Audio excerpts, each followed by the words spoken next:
Welcome to Small Worlds, Big Adventures, Building Community Through Gaming. This is a Gamekeeper tip. I'm your Gamekeeper, Scott.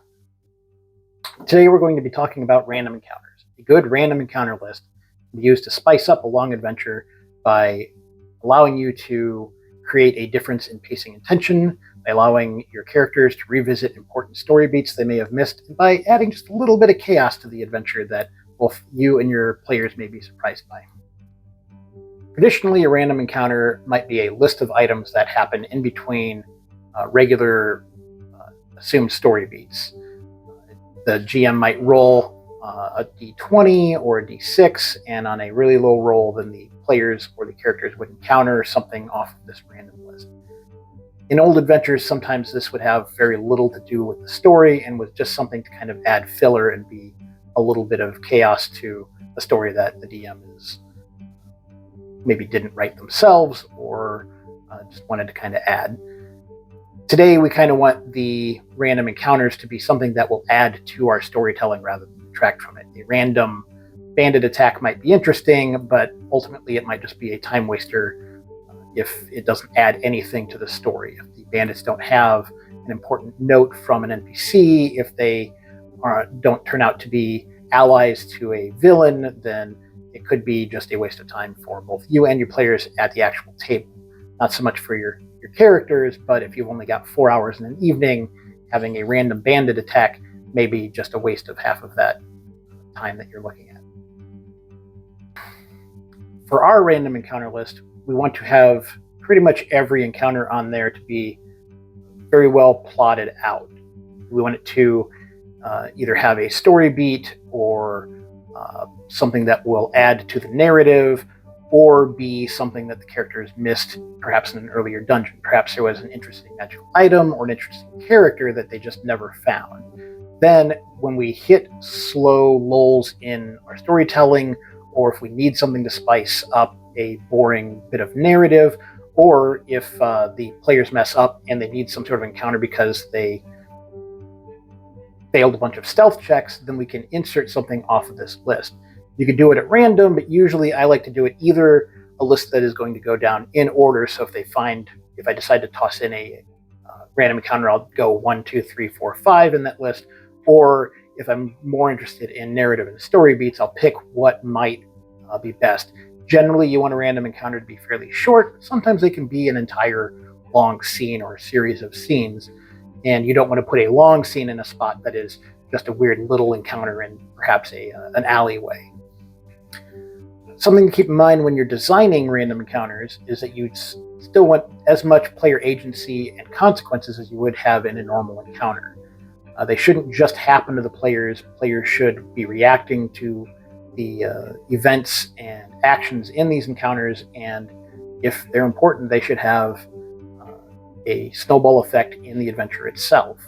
Again, when you're designing these, you want to make sure that the encounters don't seem like they are outside of the adventure, but part of it.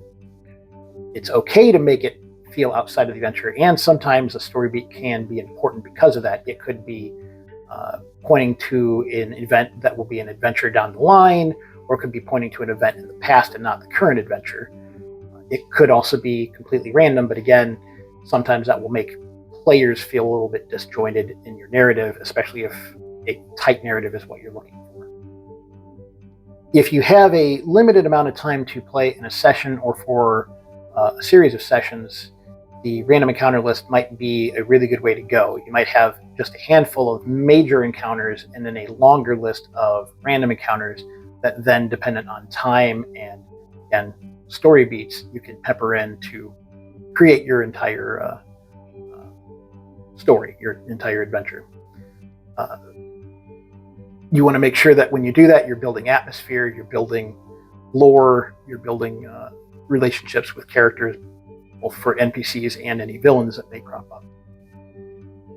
Random encounters that you create that don't feel like part of the current adventure could be a really good plot hook for later adventures, especially if you're playing in a campaign where the players and the characters can go from one different location to a different location depending on what the players choose rather than what the overall narrative of the campaign is. This is a good way to pepper those things in earlier than what the players might expect, so that you can reveal certain bits of information down the line, and then the whole thing feels like a more cohesive narrative rather than a random just adventurers bouncing from place to place.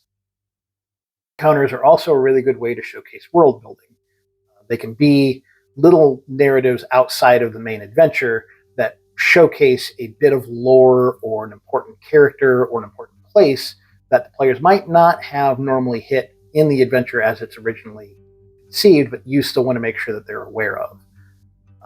Sometimes players will miss stuff in investigations or not be that interested, or even just fail a history check, but this allows you to put that information back into the adventure so they don't miss it without them knowing what's going on behind the scenes. Random encounters are also a good place to showcase your more whimsical and oddball characters or encounter types that aren't part of the normal adventure flow. It's a good way to introduce a villain that maybe isn't part of this current adventure and has some sort of quirk or funny thing going on that they can maybe get involved and ruin in a short period, but not actually involve attacking this villain at this point. If you're going to add an NPC who you know the characters are really going to enjoy, but also isn't really part of the seriousness perhaps of the main quest, a random encounter is a good way to add them to that. Sometimes when we are designing an adventure, it will showcase or focus on one or two of our players' characters and not some of the others. A random encounter is a good way to add character development and moral dilemmas for those characters and players who aren't the showcase for this current adventure. You can have an interesting problem come up for one of the characters. You can have them have to make a choice when they're alone or when they're in a group, but it's something that points to them. It allows the other players and characters to shine for a moment in an adventure that maybe they're kind of more background-y to. Some things to keep in mind when you are designing the random encounter list is relevance to the themes. You want them to be pretty close to the theme that you want your current adventure to be taking place in. And if not the current adventure, then the overall campaign. You want to make sure that you have an eye towards balance and challenge. It's a good idea, especially if you're talking about combat random encounters, to have a couple of easy ones and a couple of hard ones. That way, if you need to fill out the combats for your adventuring day, you have that ready to go. You should include a variety of types of random encounters between combat, role play, perhaps a bit of shopping, or just something showcasing an interesting location. Always have some sort of player choice in them, but a variety of types of those types of choices.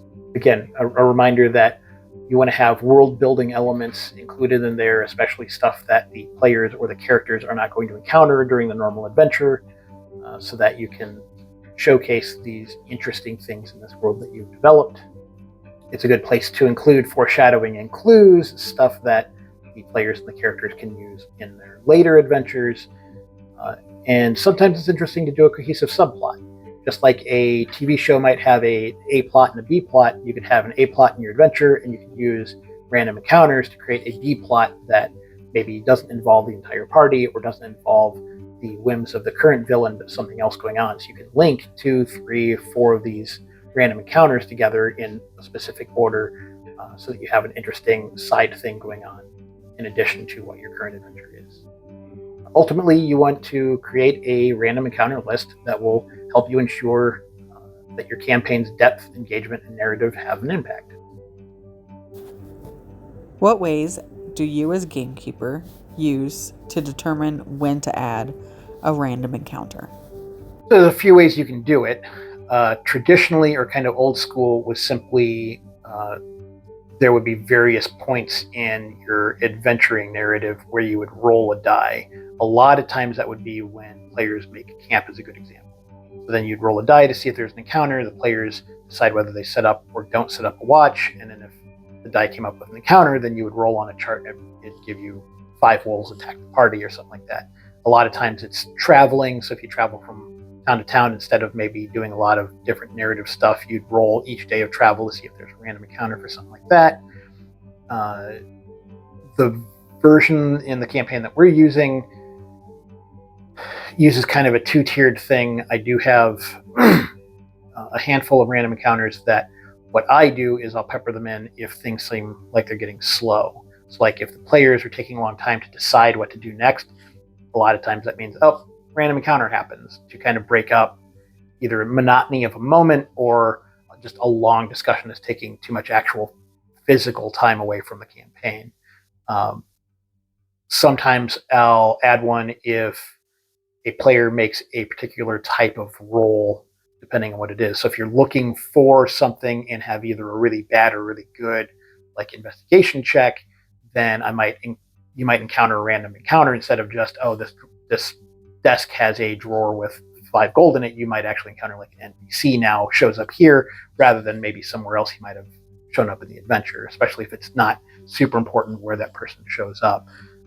We also use a wasting time mechanic in our game that adds dice every time the players are essentially wasting time. So if they try to pick a lock and I make them roll for it and they fail, then that's fine. But if they decide, well, I'm going to spend another 5 minutes trying to pick that lock, then that's going to add a dice to the chance that they will get a random encounter. And usually the set of random encounters for that are combat encounters rather than random stuff, because it's meant to be a penalty. It's something to draw resources away from the characters rather than, oh, I made an interesting NPC. Thank you. Like and subscribe.